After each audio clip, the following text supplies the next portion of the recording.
Do you ever wonder how an artist designs characters? Well, this is how I do it.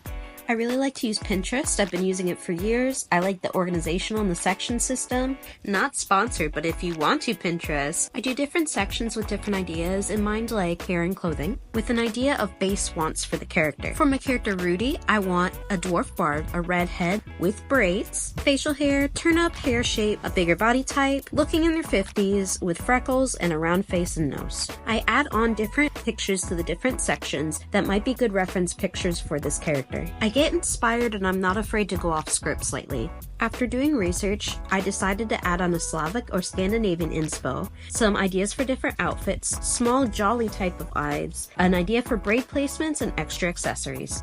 Next, I personally like to design the face and the hair. I know a lot of artists and character designers like to design the face and the hair with the rest of the body, but I feel like the face and the hair to me just hold so much character that I like to do that first. I did already post a video where I talked about me going through this process of designing his hair and face, but another added thing on is I go back to that list of prerequisites that I wanted. I focus a lot on shape as well as an expression that really plays to the character.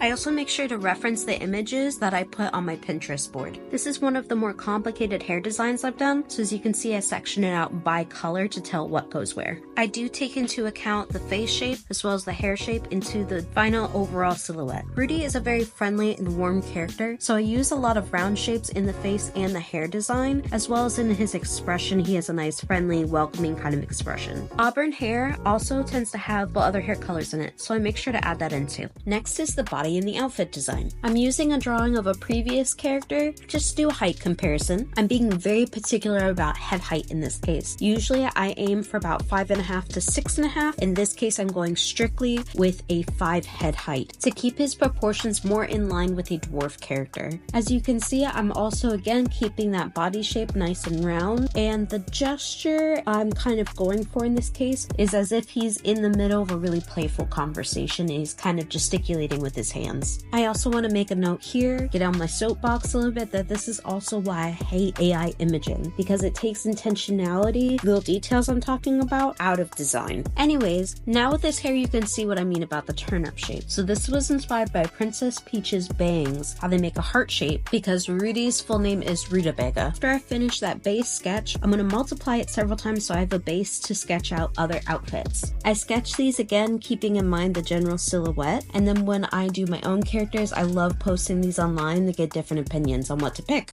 Alright, now it's the time for me to pick the outfit and do the color palette. Admittedly, I usually will combo a few different outfit details due to feedback and personal taste. I'm going into inking during this part since it's close to the actual design being finished. I want this part to look more polished. And you'll see why I said earlier I think it's important to let yourself go off script a little bit too. I decided last minute in one of my designs I wanted to add a wide flat brim fedora that was popular in the music scene a few years back. I'm really glad I did that because a lot of people liked the hat and I feel like it added to a lot of the round features in his design. Now to focus on color, since I did have an idea of his skin tone and his hair color ahead of time, I'm basing my color palettes around those. I use a lot of knowledge about the color wheel and color theory to make different color palette choices. In the end, I do go for a lot of jewel tones. I want to keep colorful but not too flashy, as I want to present a more mature color palette but still colorful. To go into some of the specific color choices I made, the blue cloak, it's complementary to orange, which is on the opposite side of the color wheel, which will make the orange tones in his hair pop out. The green cloak will make the reds in his hair pop out for the same reason. Purple is a triad to orange, and the reddish berry color was actually a suggestion from my fiance, but it is a split complementary to yellow.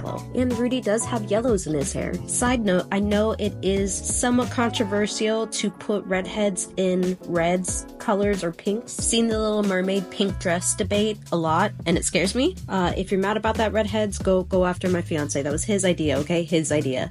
For the last stage of this, I'm going to do a grayscale test just to make sure all of the hues are balanced and that the focus is mostly on his face and his hair. With that out of the way, I can finally work on finalizing the design. Unsurprisingly, when I asked around online what color people liked most people picked green. I also take this time to finesse some of the details of the design too. For example, I added some yellow tones back to his hair and fixed up some of the grays.